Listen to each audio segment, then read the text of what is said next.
Et bonjour à toutes et à tous, très heureux de vous retrouver pour une nouvelle semaine de l'heure du crime avec toute l'équipe, Perrine Suquet, Margot Agnès. Aujourd'hui, c'est Sébastien Rocheron qui est aux manettes techniques de notre émission.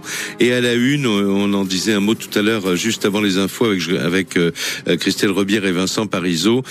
Jean-Paul Lecomte, celui que la presse avait appelé le tueur de la Somme. C'est une affaire qui a bouleversé, inquiété, fasciné également les habitants de ce département et enfin de ce département de la Somme et au-delà toute la région de Picardie et au-delà encore évidemment tous ceux qui ont suivi cette affaire par l'intermédiaire de la presse nationale. La même année, 2002, janvier, juillet, août, 3 jeunes femmes, 24 ans, 19 ans, 18 ans, retrouvées assassinées, pour certaines violées, et la rumeur se répand comme une traînée de poudre, la psychose. Il y a un tueur en série qui sévit dans la Somme et on n'arrive pas à l'attraper. Cette affaire, donc, comme je le disais, a beaucoup marqué les habitants notamment de Picardie, qui sont nombreux par l'intermédiaire d'RTL.fr à nous demander régulièrement de mettre cette affaire à la une de l'émission. Ben voilà, c'est fait, c'est aujourd'hui. Et pour parler de ce dossier, vous savez qu'on cherche toujours à avoir avec nous ceux qui sont les meilleurs connaisseurs du dossier. Près de moi, Georges Charrière, bonjour. Bonjour Jacques. Journaliste au Courrier Picard et j'allais dire pilier du Courrier Picard en ce qui concerne les affaires de faits divers et les affaires criminelles depuis la fin des années 80. Donc cette affaire, vous l'avez suivie de bout en bout? Tout à fait, oui. Depuis le début de janvier pour Élodie Kulik au procès de Lecomte à la fin, et puis en passant par ce qui s'est passé pour Élodie Kulik, les rebondissements qui ont eu lieu depuis finalement assez peu de temps. On va revenir à l'affaire Élodie Kulik dans un instant. Le temps de dire que l'autre grand connaisseur de ce dossier criminel, des deux crimes pour lesquels donc Jean-Paul Lecomte a été condamné à la prison à perpétuité, c'est le capitaine de gendarmerie Thierry Fouache. Il est maintenant en retraite, il sera en ligne tout à l'heure avec nous. C'est lui qui le premier a interrogé, parler avec Jean-Paul Lecomte alors que celui-ci n'était qu'un suspect parmi d'autres. Et puis à la fin de l'émission, nous aurons en ligne maître Sandrine Makarewicz, qui a été l'avocate et qui est toujours l'avocate de Jean-Paul Lecomte.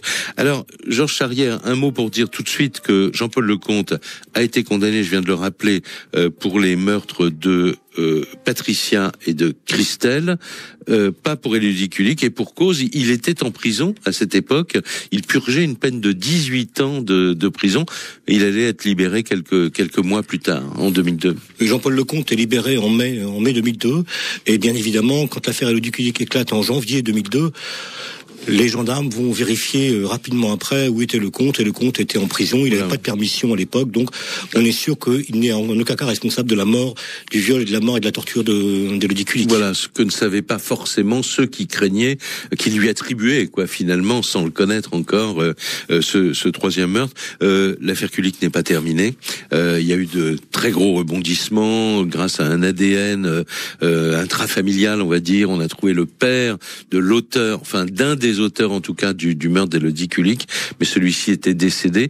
Il reste des personnes actuellement mises en examen dans cette affaire. Absolument. Actuellement, il reste aujourd'hui une personne qui est mise en examen dans l'affaire d'Élodie Kulik. Il y a donc une première personne dont l'ADN est identifié grâce à une nouvelle technique qui est utilisée pour la première fois en France, dite de l'apparentement par ADN. Voilà. On trouve donc dans le fichier, dans le FNAEG, le fichier national automatisé des empreintes génétiques, quelque chose qui ressemble beaucoup à l'ADN qui est sur la scène de crime d'Élodie Kulik.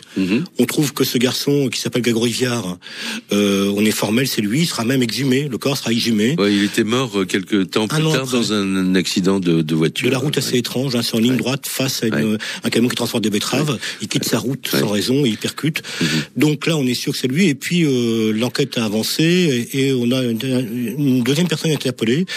Cette deuxième personne qui s'appelle Willy Bardon est aujourd'hui mis en examen pour le viol, enlèvement également le viol et le meurtre d'Élodie Kulik. Il faut dire que Élodie Kulik avait appelé les secours. C'est un document évidemment bouleversant, mais très important pour les enquêteurs. On entendait en bruit de fond des voix de plusieurs personnes, et certaines des personnes impliquées ont reconnu sa voix, mais la justice, comme il est de règle d'ailleurs, a considéré qu'il n'y avait pas là de règle, enfin de preuve absolue qu'il s'agissait bien de sa voix. Donc, mais il continue à être dans l'affaire, dans le dossier. Actuellement, il est toujours en prison.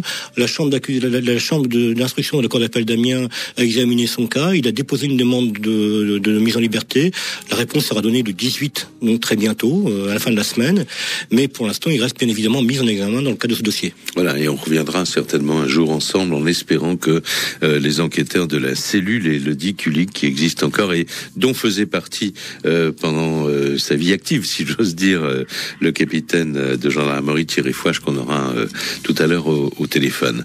Alors, on revient à cette année 2002 avec un premier document RTL, la première affaire après la mort d'Élodie Kulik. Nous sommes le 11 juillet 2002. Il se trouve que depuis le 7 juillet, une jeune femme a d'abord disparu mystérieusement. Le 9 juillet, on a retrouvé son corps, et le 11 juillet, les résultats de l'autopsie de cette jeune femme, Patricia Leclerc, est formelle. La victime n'a pas été victime d'un accident, mais le mystère demeure encore total ce jour-là sur les circonstances exactes de la mort de Patricia Leclerc. Sur RTL, on entendait alors les explications d'Éléonore Pitot dans le journal de 18h. Dès la découverte lundi du corps de Patricia, l'enquête s'est orientée vers un crime sordide. La jeune fille, retrouvée à moitié dénudée, avait visiblement été rouée de coups. Les résultats de l'autopsie rendus publics aujourd'hui confirment et aggravent ces suppositions. Selon les premiers résultats, Patricia a été écrasée par une voiture après avoir été frappée. Mais pour le procureur de Péronne, Jean-Philippe Vicentini, il est toutefois exclu que ce soit un accident de voiture. D'après les enquêteurs, le ou les meurtriers auraient emmené la jeune femme au bord du champ, peut-être pour la violer. Une violente altercation s'en est suivie et Patricia aurait été écrasée, volontairement ou non, par la voiture. La cause exacte du décès n'est pas encore connue et on ignore également si la victime a été violée. Des analyses sont en cours. En tout cas, cette affaire ressemble décidément au meurtre d'Élodie Kulik, une jeune banquière de Péronne, violée puis tuée à la mi-janvier dans le même secteur. Les deux enquêtes sont confiées à la gendarmerie de Péronne, mais pour l'instant, le procureur se refuse à établir tout lien. Bon, disons-le, nous sommes le 11 juillet 2002 et cette affaire donc va rester un mystère pendant un certain temps, et puis elle va être en quelque sorte relancée le 21 août suivant, 21 août 2002 toujours, avec la découverte du corps d'une autre jeune femme, et c'est là où on va commencer à faire des rapprochements. En tout cas, c'est ce que font les habitants, ceux qui lisent leur journal, en se demandant si ce n'est pas le même homme qui a tué les trois jeunes femmes. On y revient longuement avec Georges Charrière, donc journaliste au Courrier Picard, dans un tout petit instant. L'heure du crime sur RTL. Alors nous retrouvons dans quelques secondes Georges Charrière, connaît bien le dossier des meurtres de cette année-là, que ce soit l'affaire Kulik ou l'affaire Patricia Leclerc ou encore l'affaire Christelle Dubuisson. On va en dire un mot tout de suite à travers en fait un autre document RTL qui date du 21 août donc 2002. Ce jour-là, le corps d'une autre jeune femme est donc retrouvé à Villers-Bretonneux. C'est toujours dans le département de la Somme. La victime s'appelle donc Christelle Dubuisson, elle a 18 ans. On écoute les explications que donnait à l'antenne Frank Hanson, le correspondant d'RTL dans la région. C'était dans le journal de 22h du 21 août. Christelle a bien été tuée comme Élodie et Patricia. L'autopsie l'a confirmé cet après-midi. La mort a été provoquée par une coupure au niveau du cou, mais il n'y a pas eu de violence sexuelle. La jeune fille de 18 ans a pu en fait être égorgée au moyen d'un objet dont on ignore la nature, selon les enquêteurs. Mais les blessures ont également pu être causées par le bloc moteur du fourgon utilitaire qui aurait écrasé la victime. La veille du drame, Christelle Dubuisson, qui vivait en foyer à Amiens, avait quitté vers 20h le domicile familial à Villers-Bretonneux pour aller acheter des cigarettes avec 2 € en poche. Son père ne s'était pas inquiété de cette disparition. La jeune femme avait l'habitude d'aller se promener seule pour aller voir des amis au village voisin de Fouillois. En l'état actuel de l'enquête, le parquet d'Amiens se refuse toujours à faire le moindre rapprochement entre ces 3 meurtres de l'Est de la Somme. Plus de 150 gendarmes ont été déployés sur les lieux pour tenter de débusquer le moindre indice. Les investigations se poursuivent également du côté de l'entreprise de travaux publics d'où provenait le fourgon. Le véhicule qui a disparu d'un entrepôt de chantier aux environs d'Arras n'avait pas été signalé volé. Les employés de la société ont commencé aujourd'hui à être interrogés par les gendarmes. Beaucoup de gendarmes donc sur le terrain, ça on va en parler avec Thierry Fouache tout à l'heure. Mais d'abord, Georges Charrière, un mot sur ces 2 victimes, Patricia Leclerc et Christelle Dubuisson. Qui sont-elles ? Elles ont pour point commun d'être deux jeunes filles jeunes et qui ont vécu des situations familiales assez difficiles. Patricia Leclerc, la première, est une jeune fille qui s'est retrouvée dans les familles placées parce que ses parents étaient malheureusement incapables de l'élever pour des tas de raisons. Et elle a, à force de volonté, elle a poursuivi des études. Et au moment où les faits se déroulent, elle travaille dans un établissement de restauration rapide et elle fait l'aller-retour entre le domicile de ses parents adoptifs et cet établissement en vélo, dans l'espoir de s'acheter un cyclomoteur. Voilà, et puis donc elle disparaît un soir après avoir quitté son travail. Elle est rentrée en vélo, elle rentre pas le soir chez elle, c'est pas son habitude, ses parents s'inquiètent et donnent l'alerte. Voilà, et on retrouve donc son corps. On va retrouver son corps derrière 2 jours plus tard, une meule de foin, et les gendarmes ont très vite constaté que elle a été victime de violence, qu'une voiture lui est passée dessus et qu'également elle a été victime d'une agression sexuelle, c'est le moins qu'on puisse dire. Alors donc là, disons-le tout de suite, les constatations des gendarmes excluent donc tout à fait, comme vous venez de le dire, l'accident. Ils ont quelques billes, si j'ose dire, des prélèvements, de l'ADN. Alors, les gendarmes, à l'époque, vont geler la scène de crime, comme ça se fait à chaque fois, et puis ils vont saisir, bien évidemment, les vêtements et sous-vêtements de Patricia Leclerc. Dans un premier temps, ils n'ont pas grand-chose à part cela, si ce n'est que son vélo a disparu, vélo qu'on retrouvera plus tard parce que des gamins qui passaient sur la route ont piqué le vélo et vont arriver tout bêta après gendarmerie en disant on n'y est pour rien, on a juste piqué le vélo, quoi. Donc ça va être une porte qui va être fermée comme des gendarmes.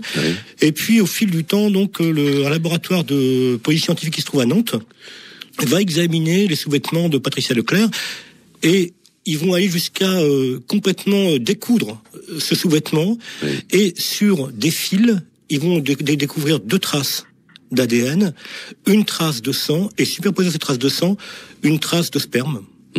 Qui va permettre de résoudre l'affaire par la suite. Et alors maintenant, à propos de Christelle Dubuisson, quelle est son activité à l'époque du drame? Christelle Dubuisson est une gamine qui quelque temps auparavant a vécu de foyer en foyer, ses parents se sont séparés, son père vit à Villers-Bretonneux derrière un petit café-tabac qui est là dans la commune, et sa mère vit à Corbie, ces 2 communes qui sont presque voisines. Et elle a l'habitude, elle a gardé des copains sur Corbie, elle a l'habitude de faire des allers-retours à pied ou parfois en stop pour aller voir ses copains. Donc elle est calme, et puis ce jour-là, elle est allée voir son père pour avoir un peu d'argent, pour pouvoir aller passer un petit bout de temps avec ses copains. Et toutes ces amies que j'ai rencontrées à l'époque disent, c'est bizarre, en 6-7 mois, elle a beaucoup changé. La gamine enjouée, qui aimait bien, qui aimait beaucoup Garou, qui rêvait d'être coiffeuse, qui aimait aller voir les magasins de vêtements pour filles, a changé. Quand on l'interpelle dans la rue, elle ne répond plus. Quand on lui parle, elle répond pas. Quand un garçon s'approche d'elle, sans aucune mauvaise intention, elle peut être très violente.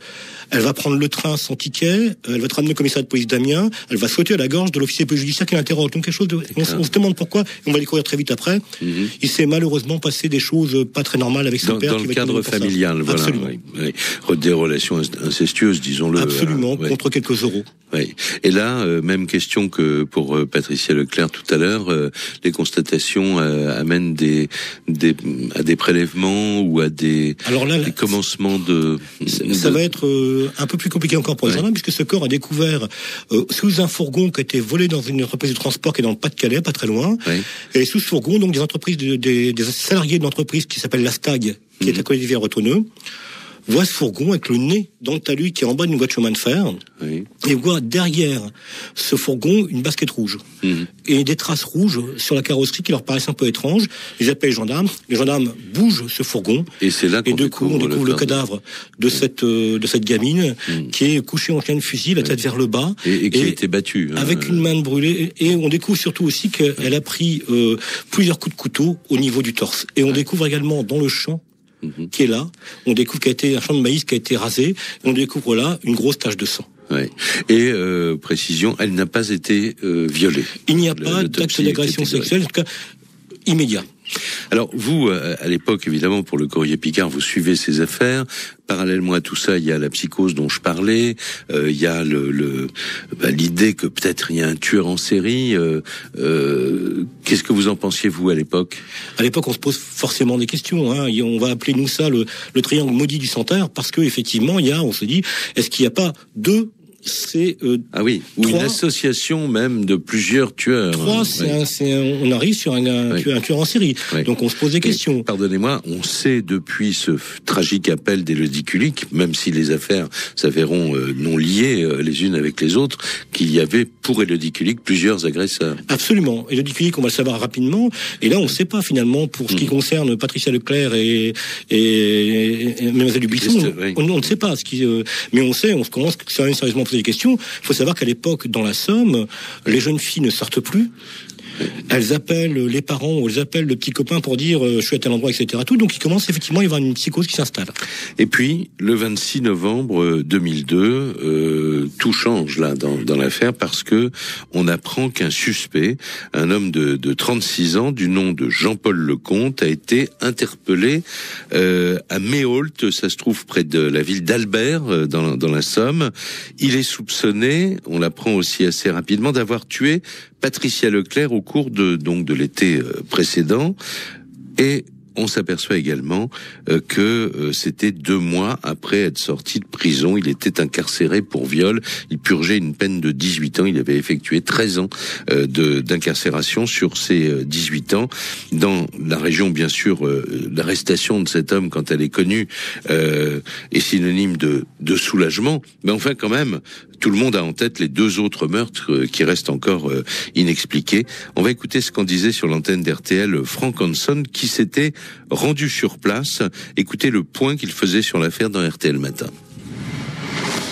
Même si la piste d'un tueur en série semble s'éloigner, les habitants du secteur de Péronne et Albert commençaient à s'interroger sur les avancées de l'enquête. Les meurtres de ces 3 jeunes filles, tuées dans des conditions atroces, restent présents dans tous les esprits. Et lorsqu'une voisine était venue évoquer l'affaire au domicile de Jean-Paul Lecomte, le suspect numéro 1 désormais dans l'assassinat de Patricia, celui-ci n'avait rien laissé transparaître. J'en ai déjà parlé devant lui puisque j'y allais tous les matins. Il n'a jamais sourcillé, jamais rien. Il était très froid. Un premier soulagement, mais encore beaucoup d'incertitudes, car le meurtrier présumé, déjà condamné pour viol, purgeait sa peine de prison au moment de la disparition d'Élodie Kulik en janvier. Bernard, exploitant agricole près d'Albert, reste partagé. Je sais pas comment il faut réagir. Il avait quand même un passé, ce garçon, alors assez agressif, quoi. Étant gosse, il l'était, tout ça. Entendu comme des dizaines d'habitants du secteur cet été, Jean-Paul Lecomte, connu pour son passé judiciaire, a donc été trahi par ses empreintes ADN. Les gendarmes cherchent toujours d'éventuels complices. Évidemment, à ce moment-là, Jean-Paul Lecomte est présumé coupable, présumé innocent, pardonnez-moi, parce qu'il nie, évidemment, farouchement. Mais ça va évoluer. Et ça, on va en parler dans un instant, après une pause, avec le capitaine de gendarmerie Thierry Fouache. Thierry Fouache commandait, à l'époque des faits, la brigade de recherche de Péronne. Et il se trouve qu'il a été le premier enquêteur à parler avec Jean-Paul Lecomte et même à pénétrer dans sa maison. Il va nous raconter ça dans un instant et nous dire comment finalement les soupçons des enquêteurs se sont cristallisés autour de la personnalité de Jean-Paul Lecomte. Jacques Pradel sur RTL, l'heure du crime. Si vous habitez cette région du département de la Somme ou de la Picardie de façon plus générale, et si vous avez des questions, des réactions, voire des témoignages à nous apporter, vous pouvez le faire bien sûr en appelant le 3210 qui est le standard téléphonique d'RTL, ou en nous envoyant des courriels sur rtl.fr. Et nous allons tout de suite prendre en ligne le capitaine de gendarmerie Thierry Fouache. Bonjour monsieur. Bonjour, monsieur Bardel. Et merci infiniment d'avoir accepté notre invitation par l'intermédiaire de Georges Charrière, que vous connaissez bien, évidemment. Oui, effectivement. Et oui, parce que vous avez été donc, comme je le disais tout à l'heure, vous commandiez la brigade de recherche de Péronne entre 1999 et 2005, et forcément sur les affaires criminelles, vous deviez voir débouler Georges Charrière pour son journal. Oui, on avait des contacts réguliers avec Georges, notamment avec depuis de nombreuses années, et surtout là en 2002 avec le meurtre d'Élodie Kilic et ensuite le meurtre de Patricia Leclerc. Alors, on va en venir à Jean-Paul Lecomte, puisque je rappelais tout à l'heure que on avait appris le 26 novembre 2002 qu'il y avait un suspect dans l'affaire, évidemment présumé innocent, mais enfin donc l'enquête s'était un peu cristallisée autour de lui, et c'est vous en fait qui allez au contact de cet homme. C'était le premier à parler avec lui, à pénétrer chez lui. Est-ce que vous pouvez nous dire donc comment cet homme-là vous l'aviez quelque part un peu, j'allais dire, dans le collimateur? C'est-à-dire, on reprend un petit peu la genèse des faits. Quelques jours après la découverte du corps de Patricia Leclerc, un collègue du groupe d'intervention régionale, le GIR de Picardie, nous contacte à Péronne pour nous dire: tiens, moi, il y a une quinzaine d'années, j'ai interpellé un individu pour des faits de viol dans le même secteur géographique. D'accord. Cet individu avait été condamné à 17 ans de réclusion criminelle et venait de sortir du centre de détention de Bapaume en déclarant comme adresse Méholt, au domicile de sa grand-mère. Oui, près d'Albert. Donc, ouais. Voilà. Donc il dit c'est Jean-Paul Lecomte. Ouais. Mais pardonnez-moi, cet enquêteur-là, ce gendarme, si vous parlez de lui, c'est parce que quelque chose l'a frappé un peu ou est entré en résonance dans sa tête quand il a appris qu'on avait découvert le corps de Patricia Leclerc?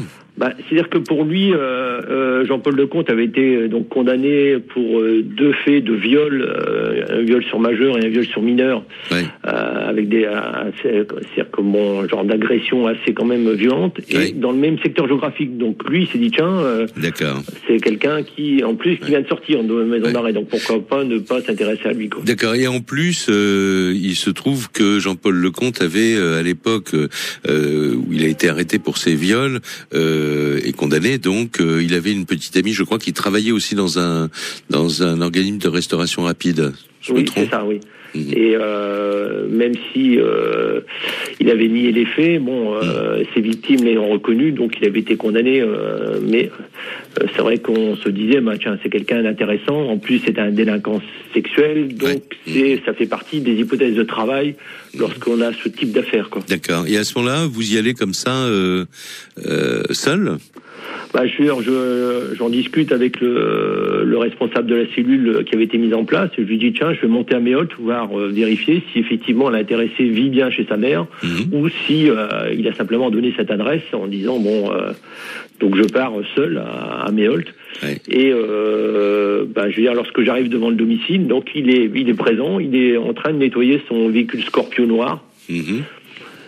Et lorsque je me dirige vers lui, en tenue, il est pas surpris de me voir. Donc il me dit tiens, j'attendais votre visite. Je dis ah bon. Je dis comment ça? Il me dit oui. Il dit je viens de sortir de maison d'arrêt, je suis connu pour délinquant sexuel, donc je sais que systématiquement dans ce genre d'affaires dont j'ai eu connaissance par la presse, vous allez venir me voir. Et donc, vous lui confirmez effectivement, et à ce moment-là, vous entrez avec lui dans la maison. J'imagine que là, vous n'avez pas, là, vous êtes venu vous prendre l'air, un petit peu l'atmosphère de l'endroit où il habite. Oui, mais je veux dire. Oui, on a un petit problème. Oui, allez-y, oui. On discute quelques instants devant l'entrée de la maison, et puis j'ai dit, écoutez, j'aimerais bien qu'on puisse se rencontrer. Oui. Alors, on a un petit souci avec la ligne téléphonique. Écoutez, on va faire une chose, on fait une pause et on reprend tout de suite après Thierry Fouache, parce que là, on a un petit souci de liaison entre la Somme et la Seine, si j'ose dire. Jusqu'à 15h, Jacques Pradel sur RTL. L'heure du crime. On retrouve dans un instant le capitaine de gendarmerie Thierry Fouage, donc qui nous racontait comment il s'était rendu au domicile de Jean-Paul Lecomte, qui sortait donc tout juste de prison, avec quand même derrière la tête l'idée qu'il pouvait être un témoin important, comme on dit, pour cette affaire. Avant de reprendre Thierry Fouage, je voudrais qu'on entende un autre document RTL qui date du 6 décembre, puisque cette rencontre c'est fin novembre. Le 6 décembre, on en apprend un peu plus sur la personnalité de Jean-Paul Lecomte. Un homme froid, dépourvu de sens moral, en tout cas selon le procès-verbal de son audition, dont Éléonore Pitot, qui est journaliste à RTL, va révéler sur notre antenne une partie du contenu dans RTL Matin. Dans le procès-verbal d'interrogatoire, on apprend notamment que les experts psychiatres l'ont décrit comme quelqu'un dépourvu de sens moral et insensible à la souffrance des autres. Un homme qui aujourd'hui encore ne peut dormir sans médicaments, un homme qui s'est pris de passion pour la boxe lors de son séjour en prison au contact de ses codétenus. Interrogé sur la matraque saisie à son domicile, il affirme pourtant ne s'en être jamais servi. Mais que dire alors de cet épisode relaté dans le procès-verbal ? Soupçonné de meurtre et de viol, confronté aux photos des victimes, Jean-Paul Lecomte n'a aucun mal à fournir un échantillon de sperme. Un sang-froid révélateur de la maîtrise de cet homme qui trouve une explication à tout. Sa voiture, oui bien sûr, il mentionne aux enquêteurs un accident survenu avec sa Ford Scorpio. Son pare-choc, explique-t-il, a été abîmé. Il l'a réparé sommairement. Ce véhicule a bien sûr aujourd'hui été saisi par les enquêteurs, de même qu'un cyclomoteur et un blouson clair cités par des témoins dans le 3e meurtre de la Somme, celui de Christelle Dubuisson. Aujourd'hui, des analyses sont en cours. Alors, on revient à vous, Thierry Fouage, vous êtes là maintenant ? Oui. Voilà, on avait un petit souci tout à l'heure.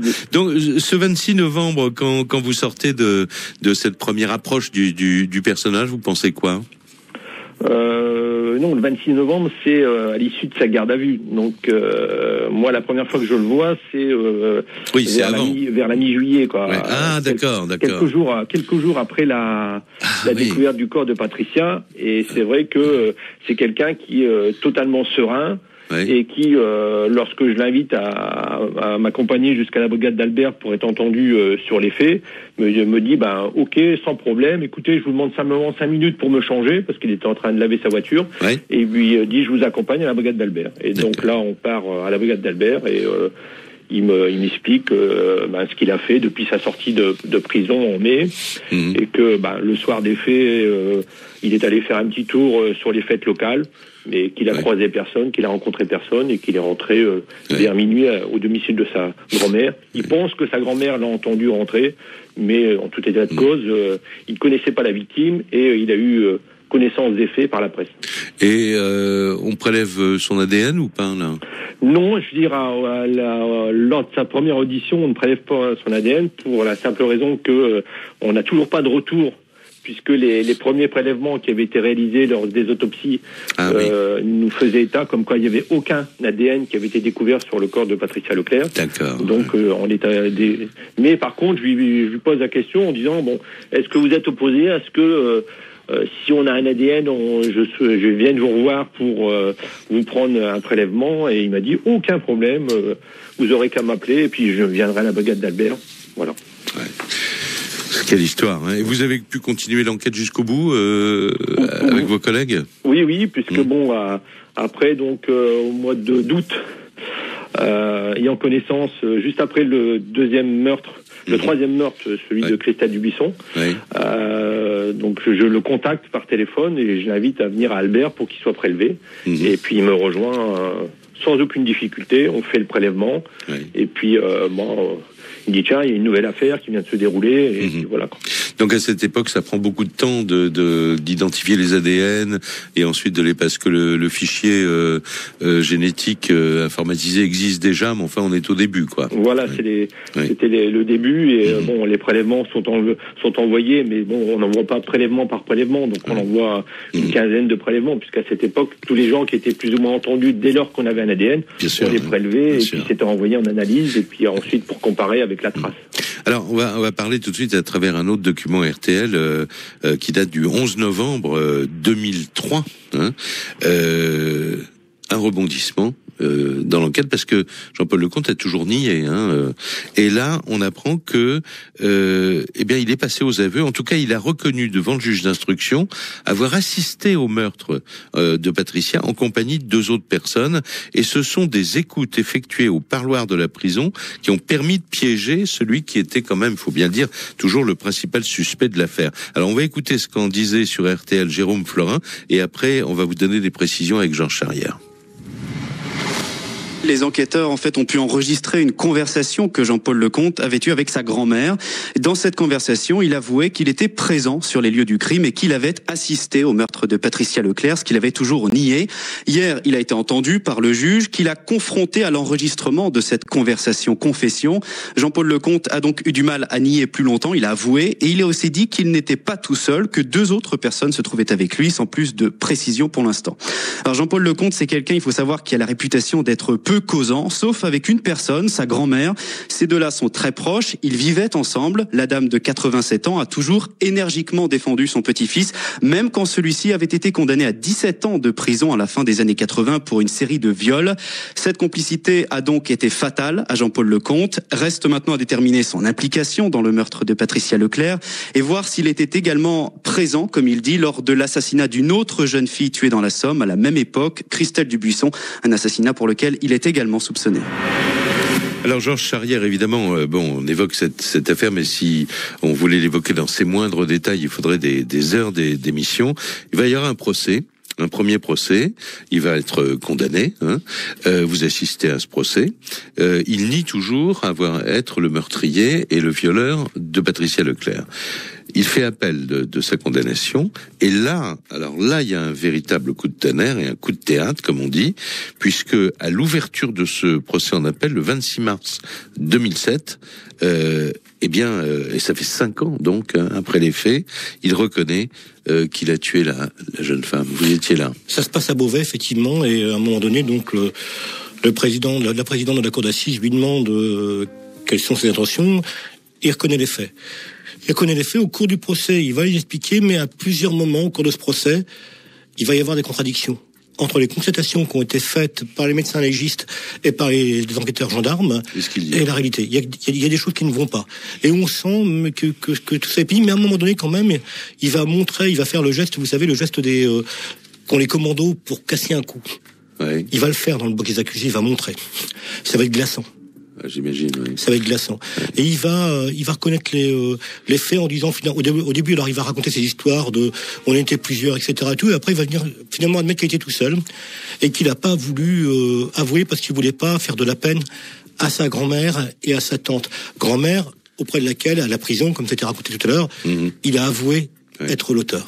Oui, dans ces fameuses écoutes, écoutes du parloir, sonorisation du parloir. Du parloir, si voilà. Ouais.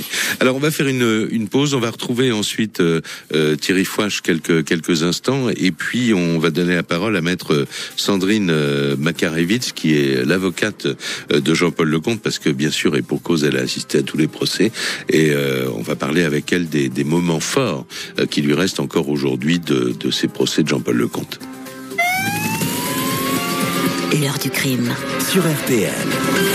Nous sommes en compagnie de Georges Charrière, journaliste spécialiste de faits divers au Courrier Picard, qui a suivi l'ensemble des affaires qu'on évoque cet après-midi. Dans un instant, on aura maître Sandrine Makarewicz, qui fut l'avocate de Jean-Paul Lecomte, en tout cas à partir de son procès en appel, et de l'autre procès pour le meurtre de Christelle Dubuisson, dont nous reparlerons dans un instant. Et puis Thierry Fouache, qui était à l'époque qui commandait la brigade de recherche de Péronne. J'imagine, Thierry Fouache, que cette affaire reste dans vos souvenirs d'affaires criminelles assez haut placée. Oui, ça fait partie des affaires qui marquent une carrière au même titre que celle d'Élodie Kulik.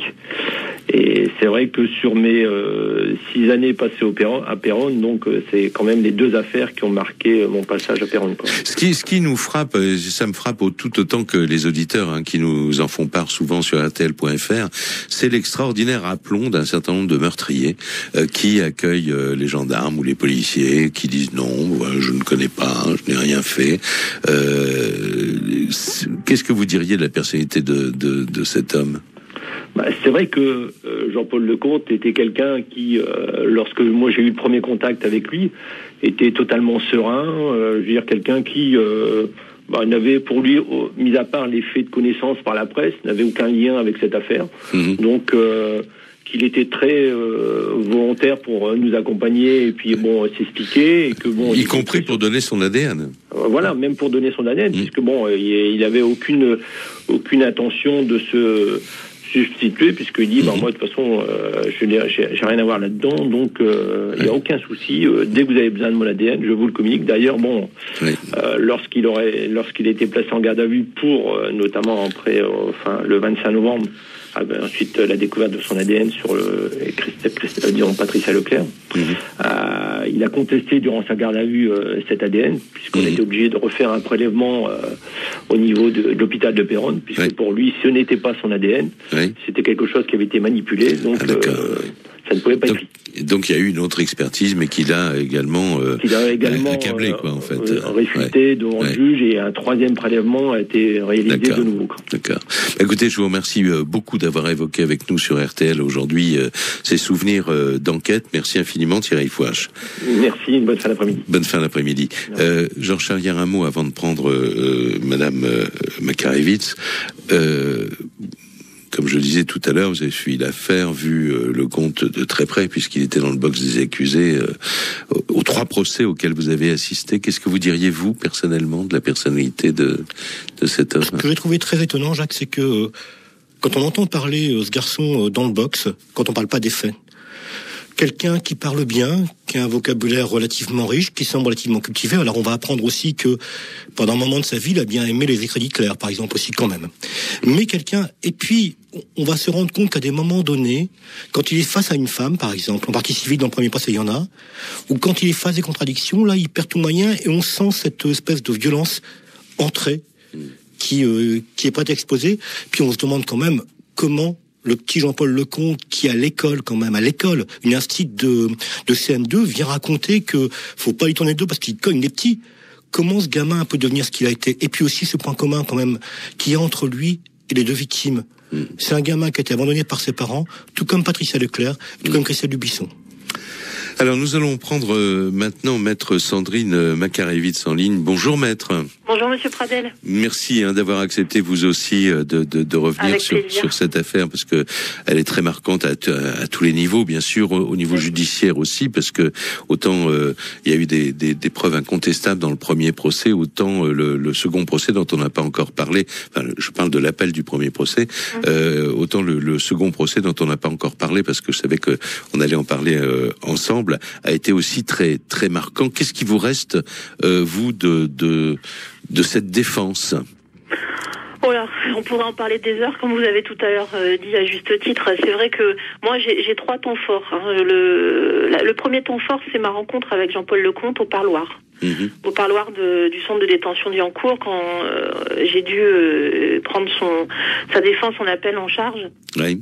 Donc la rencontre, ça a été quelque chose de très marquant, parce qu'on se retrouve face à un homme qui a été défendu en première instance par confrère, un ténor du barreau d'Amiens, Bâtonnier Boulier. Et c'est vrai qu'on se dit, tiens, me voilà quelque part dans les chaussures du Bâtonnier Boulier, et est-ce que je vais faire mieux que lui? Est-ce que je vais trouver et avec un dossier quand même, le chaînon manquant, avec un dossier accablant quand même, hein. Un dossier accablant, et en même temps une personne dont on ne sait pas trop comment la prendre, hein. C'est vrai que j'avais affaire à quelqu'un qui était assez froid, qui avait une espèce de masque, très difficile d'entrer en communication avec lui, et puis après, au fil du temps, temps, ça c'est fait. Donc oui, mais j'avais un point d'accroche. Maître, je reviens à ce procès en appel. Donc vous êtes son avocate. Vous êtes son avocate.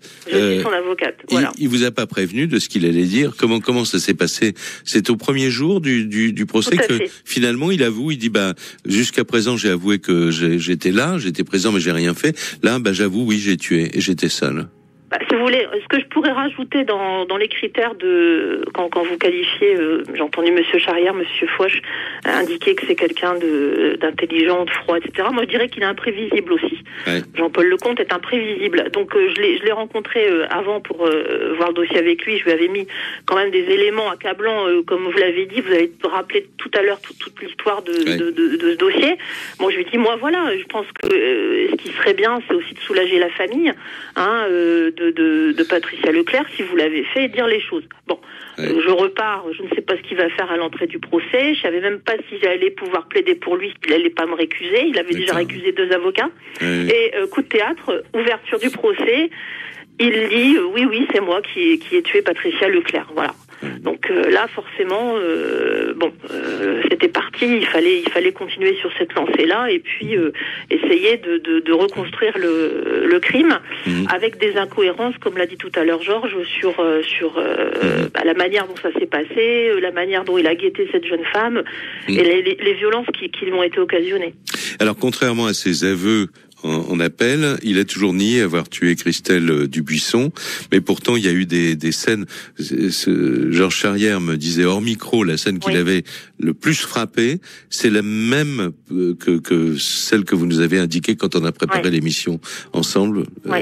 Vous pouvez dire de quoi il s'agit? Oui, tout à fait, parce que j'ai vraiment cette scène en tête et je pense qu'on l'a tous en tête et ça nous fait encore froid dans le dos. En fait, j'avais mon confrère Crépin qui est en partie civile et c'est vrai que cette affaire Dubuisson a duré une semaine. Je vous cache pas qu'on était fatigués, épuisés franchement et à la fin, Jérôme Crépin brandit le rapport d'autopsie sous le nez de Jean-Paul Lecomte et lui dit alors monsieur c'est beau ça. Et effectivement là il y a vraiment comme une chape de plomb qui s'abat sur la cour d'assises et il dit non c'est vraiment pas beau mais bon, après ça a été interprété. Hein. Nous, j'ai plaidé l'acquittement, mais bon, il y avait quand même quelque chose. Attendez, Georges, qu'est-ce qu'il rajoute, Georges Charrière? Ça va très vite. Il dit alors comment c'est dur à voir. Oui, c'est dur à voir. C'est dur à voir et à faire. Oui, c'est dur à voir et à faire. Après, non, j'ai rien fait. Voilà ce qui se passe. D'accord. C'était très compliqué, mais il y a eu un moment où on a touché peut-être du doigt la vérité, oui. Ouais. Écoutez, je vous remercie infiniment, en tout cas, Maître, parce que là aussi, que ce soit pour les gendarmes, pour les journalistes ou pour les avocats, c'est évidemment une histoire très forte. C'est une affaire qui m'a marqué. Hein. Ça marque un avocat, comme ça a pu marquer les enquêteurs, alors qu'on en voit quand même de toutes sortes. Mais franchement, oui, c'est une affaire que je n'oublie pas. Je vous remercie beaucoup d'avoir témoigné dans notre émission. Merci beaucoup, Georges Charrière. Merci Jacques. Je renvoie vos lecteurs au courrier Picard et à vos prochaines enquêtes. Et puis merci donc au capitaine de gendarmerie Thierry Fouache qui a accepté de revenir sur ce moment très fort de sa carrière de gendarme. L'émission est terminée. On retrouve Flavie Flamand dans quelques instants.